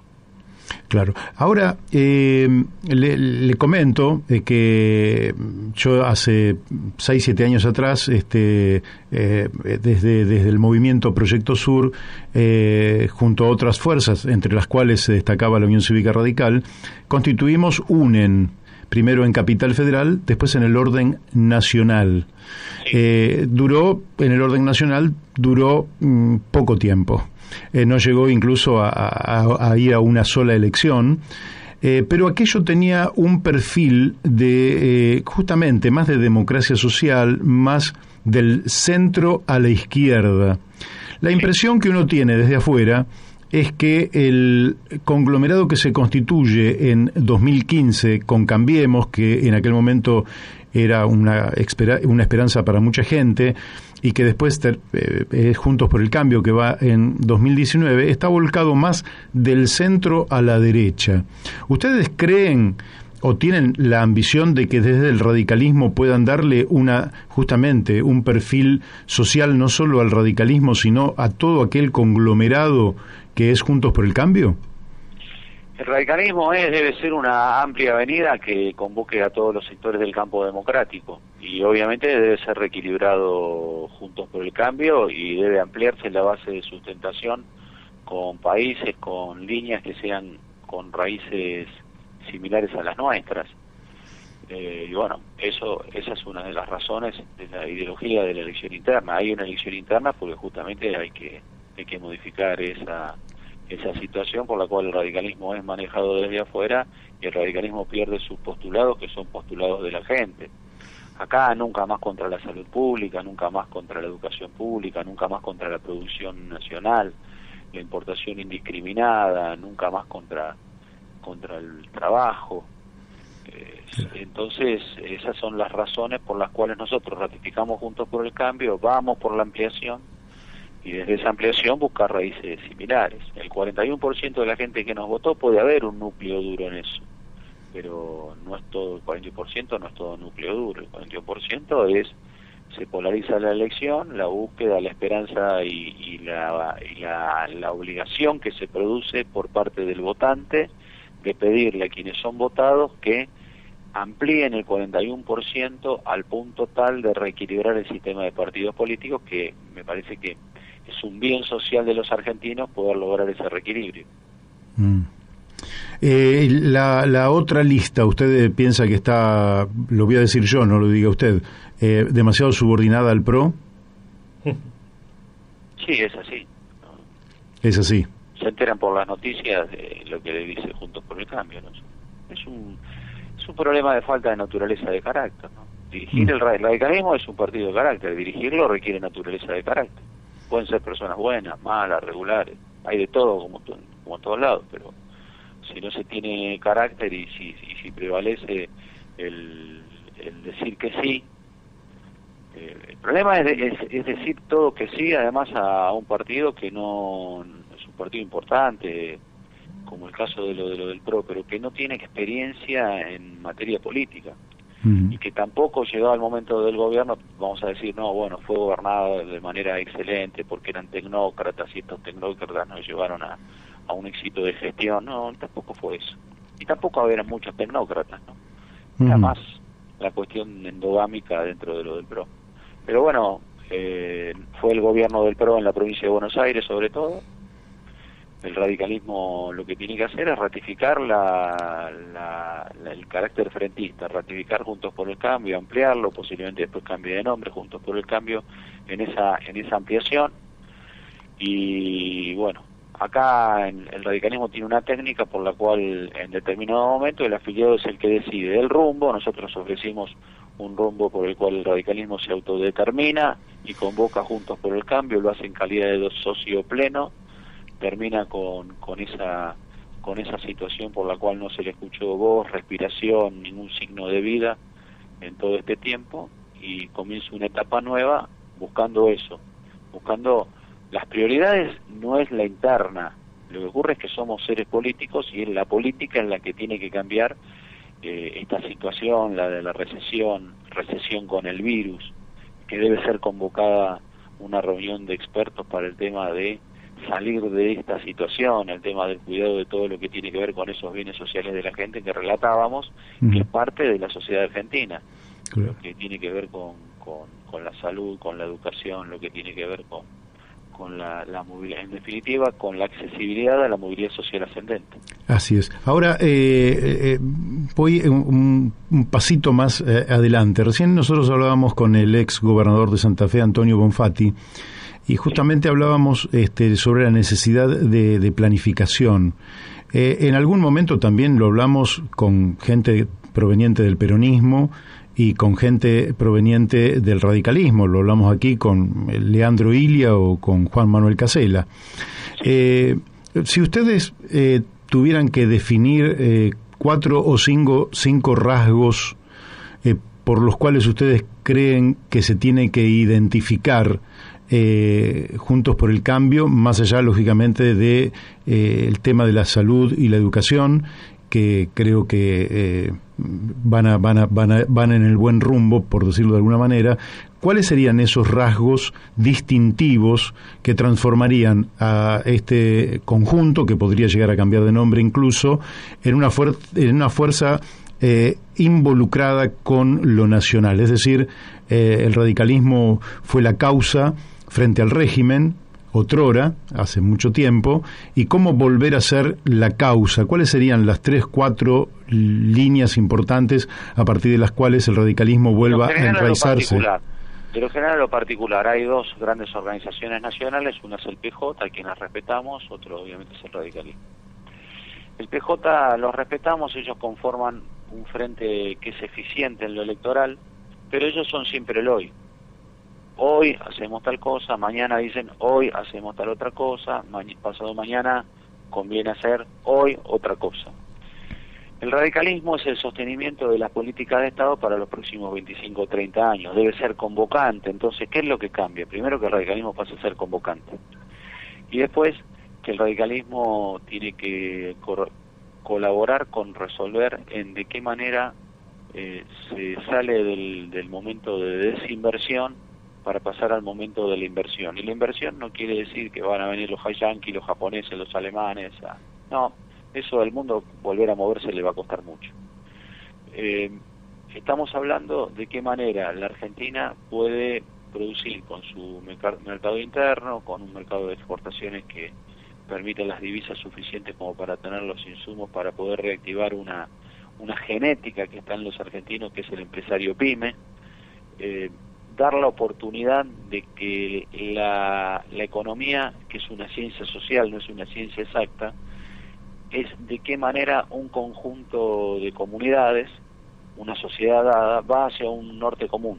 Y ese norte común va teniendo el optimismo lógico al punto tal de que toma confianza y entramos en un círculo virtuoso, que es el círculo del trabajo, la producción, el consumo con las posibilidades de que haya bienes, servicios y producción suficiente, de modo tal de poder abastecer a una población, en el medio de ratificar fuertemente la pertenencia de la Argentina al Mercosur. El Mercosur es nuestra herramienta, y desde el Mercosur se puede otra cosa, pero desde el Mercosur, sobre todo, aliados, tengamos en cuenta que nuestro vecino y nuestro principal aliado en el Mercosur es la sexta potencia industrial del mundo. Entonces la Argentina debe ratificar esos pasos, que son de los que nunca debió salir. Bien, le hago la última pregunta, Gustavo. Y le agradezco infinitamente porque usted está en campaña y además está en funciones como intendente. Y todos los días trabajando como intendente. Claro. Después a la tarde, a la nochecita, vamos a la cuestión de rehacer el partido. Bueno, entonces le voy a preguntar, porque no puedo soslayarlo, porque aparte la radio llega Sí, claro. Llega allí a San Isidro. Le voy a preguntar por el tema de la pandemia, cómo ha evolucionado allí en San Isidro, cómo está en este momento y todo el proceso que, un escándalo que derivó después de las declaraciones de Horacio Berbisky hace 10 días atrás, el viernes anteúltimo, sobre los vacunatorios VIP, sobre la transparencia de estos vacunatorios, que es, me parece a mí, donde se ponía más el acento, ¿no?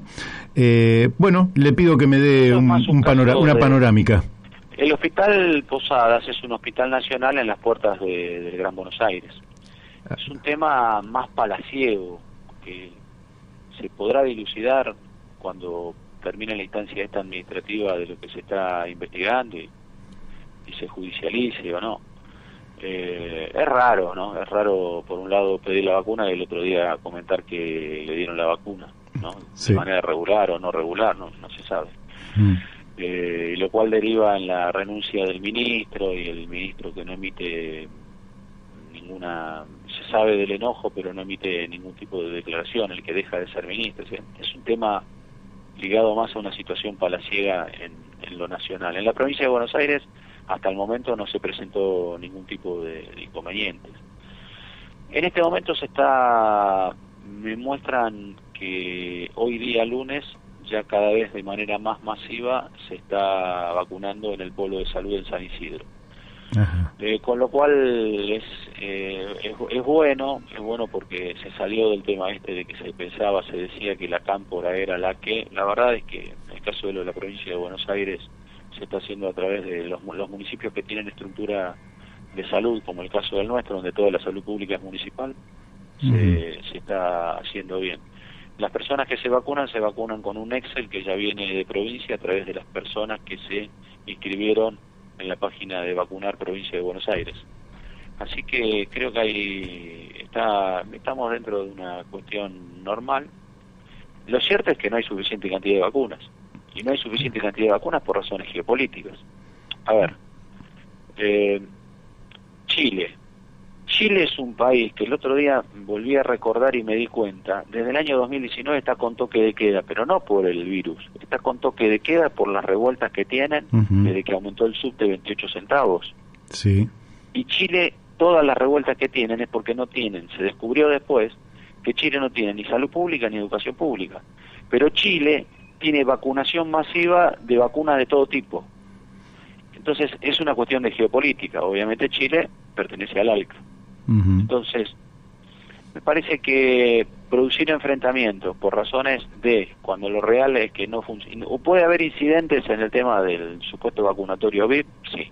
¿Me parece mal? Sí. Me parece muy mal si esto fuese así. Ahora, vamos a la cuestión. Hay que unir el frente para que el país mejore en su relación con el mundo y consiga las vacunas suficientes, porque es una cuestión de geopolítica. Canadá tiene 38 millones de habitantes y tiene reservas por 400 millones de dosis.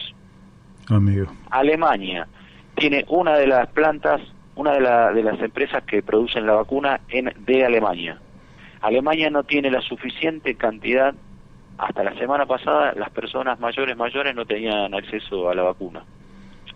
Entonces, ¿quiénes disponen de la vacuna? La disponen las superpotencias. Es un tema geopolítico, no ganamos nada con el enfrentamiento interno, hay que unir el esfuerzo para que podamos acceder a la vacuna. Así es. Y finalmente en San Isidro están viviendo una caída considerable en contagios y fallecidos. San Isidro tiene una técnica que es una técnica de saturación respecto de los hisopados. En San Isidro hay 11 puntos de hisopados todos los días, están en los puntos fijos, los 3 hospitales municipales, los 14 centros de atención primaria y en 3 puntos que se mueven alrededor de San Isidro y a los vecinos se les informa en cada sector del lugar donde está, porque a mucha gente le resulta mucho mejor hacerlo en los lugares móviles al aire libre. Igualmente, los que utilizamos en puntos fijos como los hospitales o los centros de atención primaria también se hace al aire libre. Pero esa técnica a nosotros nos da es que nosotros vamos en la búsqueda de enorme cantidades de infectados. Siempre tengan en cuenta que cuando se publica y se sabe, los infectólogos dicen, bueno, si tantos son los infectados, tanta cantidad más son los infectados ocultos. A nosotros detectar el infectado por vía de la saturación nos da la posibilidad de que la gente tenga la oportunidad de aislarse y que aquellos tienen comorbilidades o alguna dificultad ya avanzada, inmediatamente lleguen a la internación. Y además, si son de internación de gestión privada, el municipio les cursa la internación en la clínica privada que les corresponde por la obra social. Entonces, de esa manera nosotros tenemos gran cantidad de infectados en la estadística, baja cantidad de muertos por COVID en cada 100.000 habitantes. Bien. Lo cual contrasta por eso ahí nosotros estamos igualados al 10% con la ciudad de Buenos Aires. Contrasta con aquellos que no adoptan esta técnica y tienen en distritos gemelos la mitad de los infectados que tiene San Isidro, pero tienen el doble de la cantidad de muertes. Quiere decir que la técnica de la saturación por hisopado es una técnica buena, y la técnica de encubrirse no hisopando es una técnica que es mala. Así es. Bueno, Gustavo, es una técnica, ¿no? Claro. Bueno, Gustavo, le deseamos mucha suerte para el 21 de marzo y le agradecemos muchísimo la amabilidad que ha tenido de acompañarnos Yo los saludo a ustedes, los saludo a Roque Sabatella y a Javier Argolo, porque están haciendo cada uno con su lista, con la 114 y con la 214, un esfuerzo para poder representarnos en un lugar muy, muy importante y donde hay un ADN inmanente de raíces socialdemócratas, de convicciones radicales, como es el caso de lo de Morón. Bien, bueno, lo vamos a entrevistar a Argolo, vamos a ver si podemos dar con él y lo tendremos en estos micrófonos. Mucha suerte y muchísimas gracias. No, a ustedes, gracias por la atención. Bueno, hemos hablado con el intendente de San Isidro, Gustavo Pose, que nos ha dado su visión sobre la interna que está viviendo el radicalismo, las posibilidades de transformación que pueda tener Juntos por el Cambio, que podría cambiar hasta el nombre, lo cual es significativo, y también hemos hablado sobre el tema de la pandemia, su mirada, y además es un hombre que está en el terreno. Si algo uno tiene que respetar es aquellos que están en el día a día atendiendo la situación y dando explicaciones. Bueno, Daniel, ¿qué reflexión tenés? No, sobre esta última entrevista, quiero hacer una mención. Me pareció bien que no se metiera con el tema del vacunatorio VIP, porque ya vimos escenas bastante desagradables, como decíamos antes, este fin de semana, ¿no? Y me parece que ahí estaba planteando un punto importante, que es que la necesidad de unir a la política argentina para resolver el problema de fondo, que es conseguir las vacunas. Y todos entendemos que es un problema de geopolítica, no es un problema, viste, de tirarse frases por la televisión, ¿no? Un poco más de seriedad, que eso me pareció una buena propuesta, ¿no? Bueno, me llegan muchas, pero hay uno que siempre tiene un privilegio, ¿qué va a ser?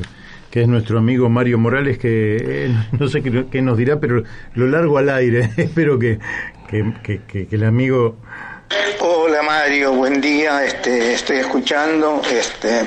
Sí, bueno, la derecha, por cierto, en toda la historia de la Argentina, ¿cuándo tuvo, digamos, alguna la decisión de que el país pueda engrandecerse? Cuando hablo de país, hablo de su gente, porque el país no son las paredes, no son, en fin, las calles, si bien la constituyen, pero el país es la gente que convive de a diario, y por lo tanto la derecha siempre hizo ajustes sobre la clase trabajadora, más que somos todos clase trabajadora en Argentina, que es la que realmente le pone el músculo, también le pone el cerebro, y le pone el gran esfuerzo.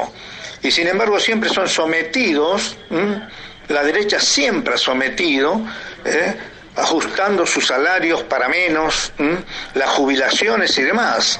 Así que yo creo que a la derecha no se le puede decir nada, ¿no?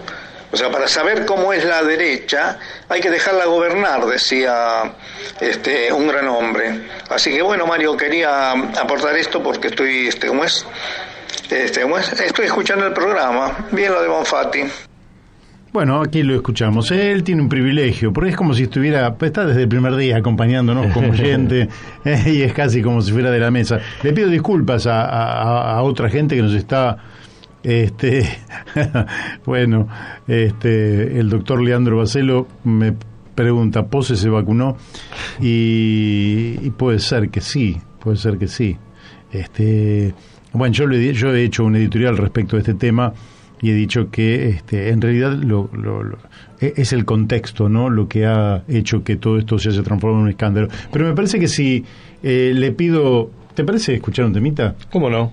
Porque así alivianamos un poco la carga que traemos, y después vamos a estar hablando con el doctor Julio Raffo sobre la condena a Lázaro Báez y otros, cómo él ha estudiado el tema, que nos dé su visión, si se trata de una operación política, si se trata de un hecho jurídico cierto, de qué se trata, si es un tema menor, si es un tema de fondo, qué derivaciones puede tener. Vamos al tema y después vamos a estar hablando con el doctor Julio Raffo. Y bueno, pues, dice Joan Manuel Serrat, y le vamos a preguntar al doctor Julio Raffo, que ya lo tenemos en línea.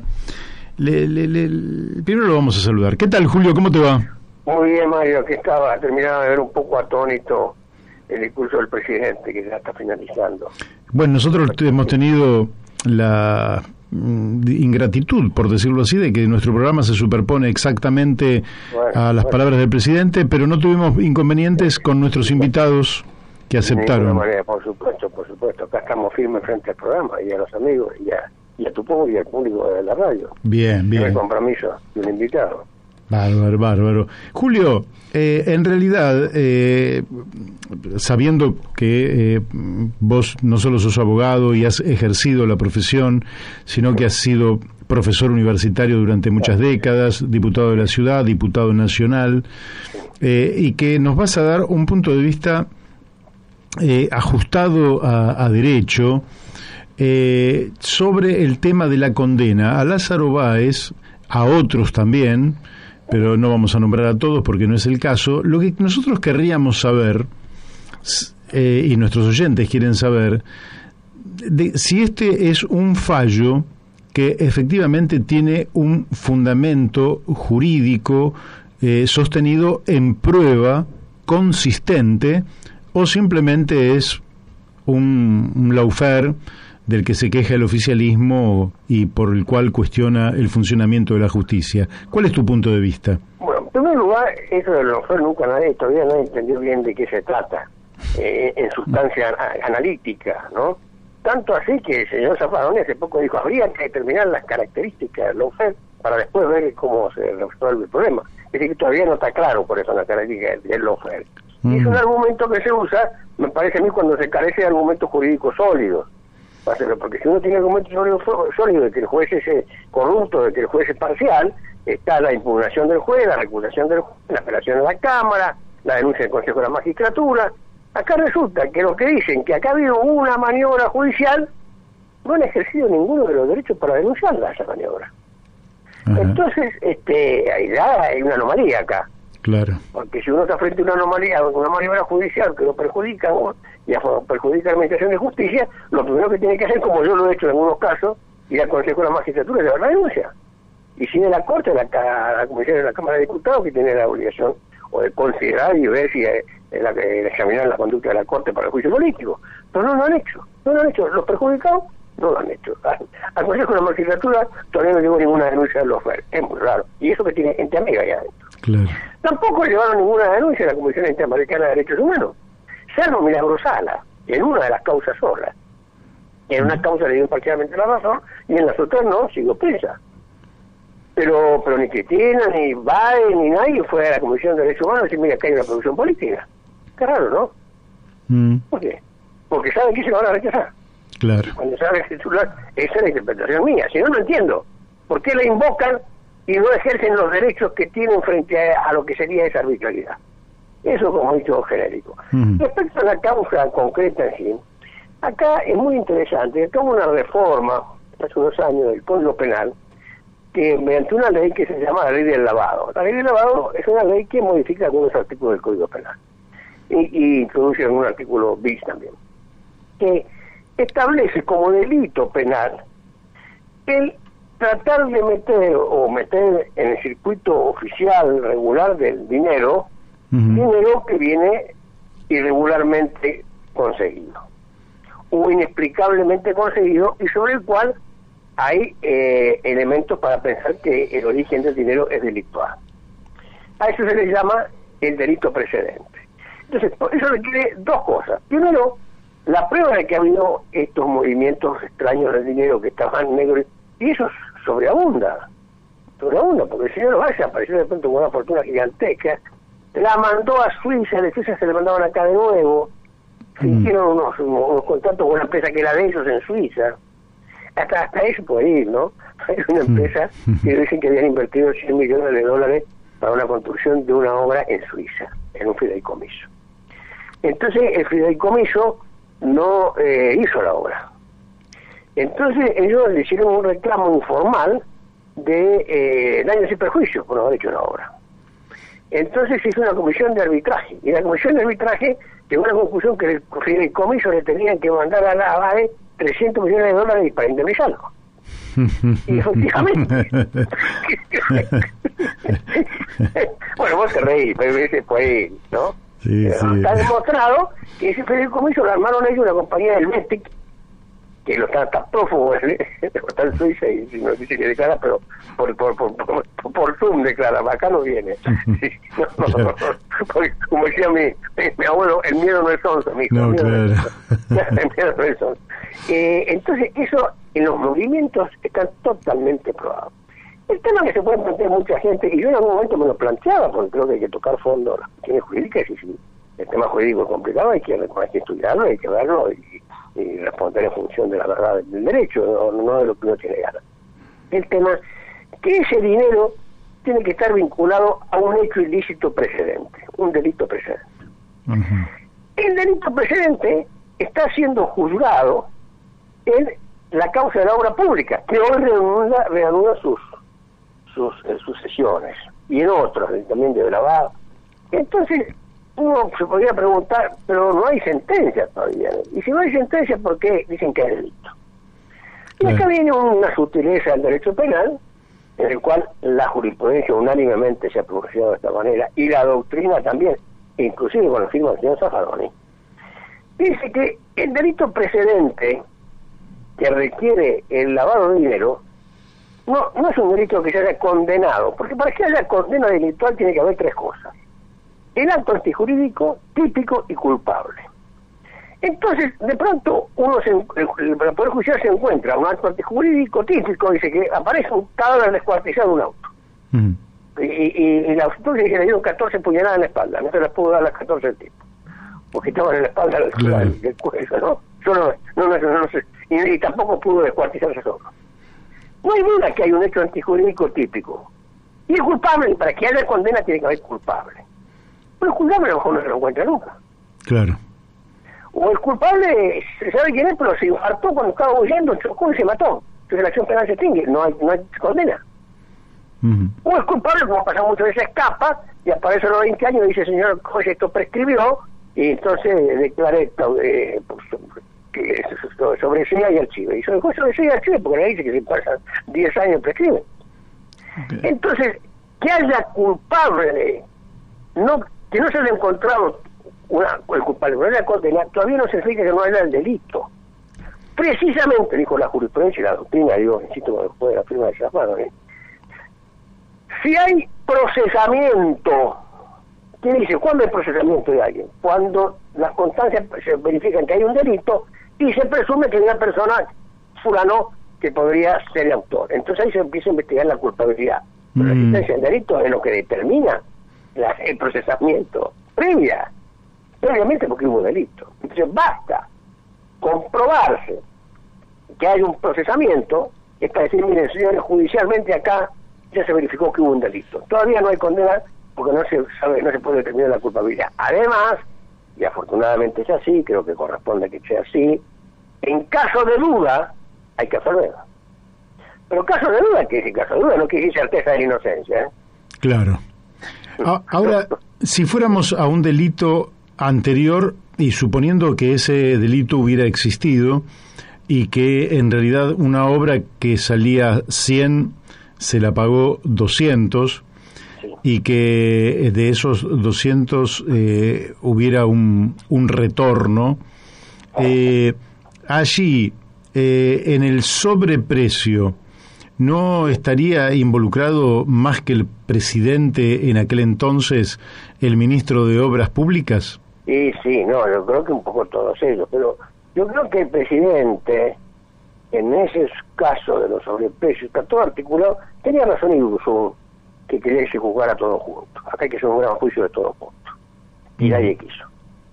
Y bueno, entonces se fraccionaron. Entonces, si hubiese un juicio todo junto, avanzaba todo junto, se probaba todo junto, se probaba, y lo que no se sabía, y se acaba la historia. Pero acá, voy a decir, ¿pero qué resulta?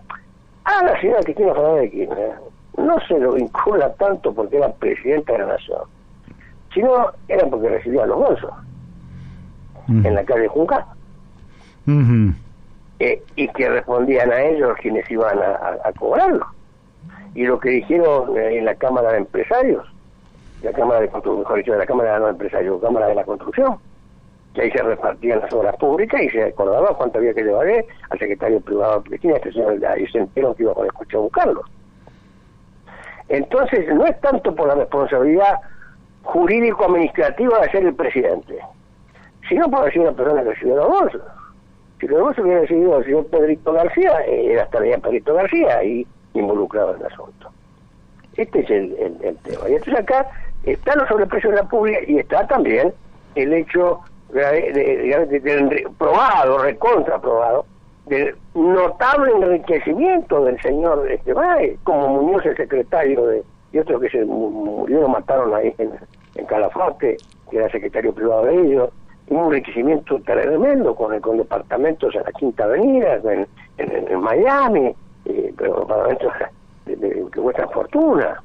Entonces ahí hay un enriquecimiento gigantesco de esto. Y además hay otra cosa que me llama mucho la atención de todos estos los que se van a defender el grupo de los involucrados, ministros, Cristina, todo. Fíjate que nadie sale a desmentir los hechos. Nadie dice, es mentira que Báez se enriqueció. Bien, el único patrimonio que tiene Báez lo tuvo en toda su vida en su casa de siempre. Eso de las 1.400 estancias es mentira. Es mentira que tenía una flota de aviones y que tenía una empresa de alquiler de aviones. Es mentira. El video que se contaba dinero en la Rosalita es un montaje grosero nadie dice eso. No. Es mentira que López revolvió bolsos de millones de dólares, no es mentira. ¿Qué dice eso? Me dice mentira que Florencia tenía 4 millones de dólares en una casa de gobierno. Yo no sé dónde lo sacó. Nadie niega los hechos. No se niegan los hechos, es cierto. No se niegan, y esto para mí es muy llamativo también. Porque lo primero que hace una persona acusada penalmente, dice, mira, Rafa mató a García. Yo digo, es mentira que mató a García. Y después digo, si el testigo declaró bien, declaró mal, ¿por qué? Pero lo primero que tengo que decir, es mentira, yo no lo maté.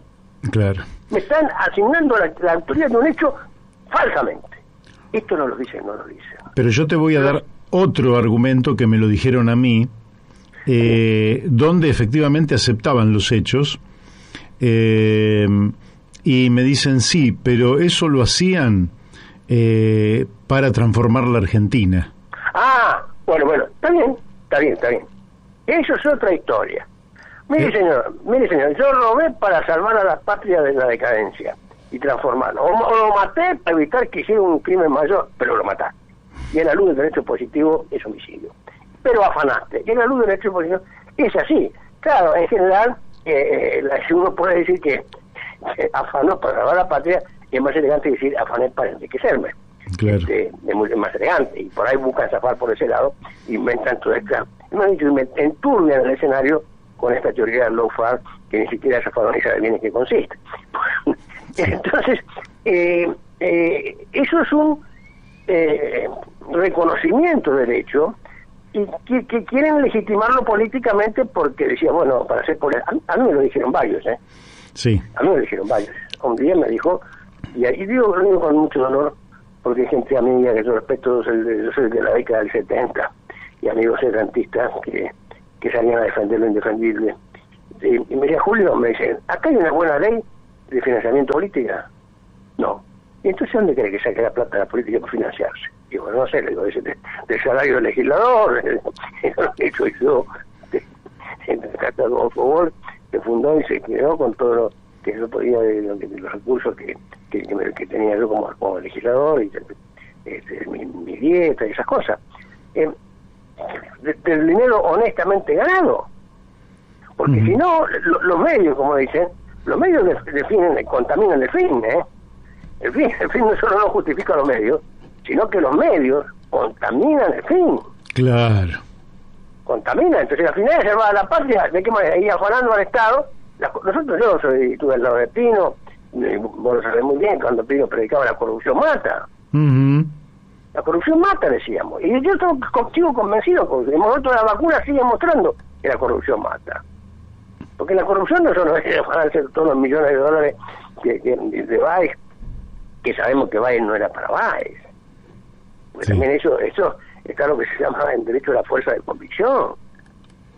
Si alguien puede creer que Baez es una carrera meteórica, que justo tuvo suerte y fue casual. Claro, cuando Kirchner fue electo y antes de asumir, él se le ocurrió armar una empresa de obra pública. Pero que si no hubiera sido Kirchner presidente, lo hubiera armado igual.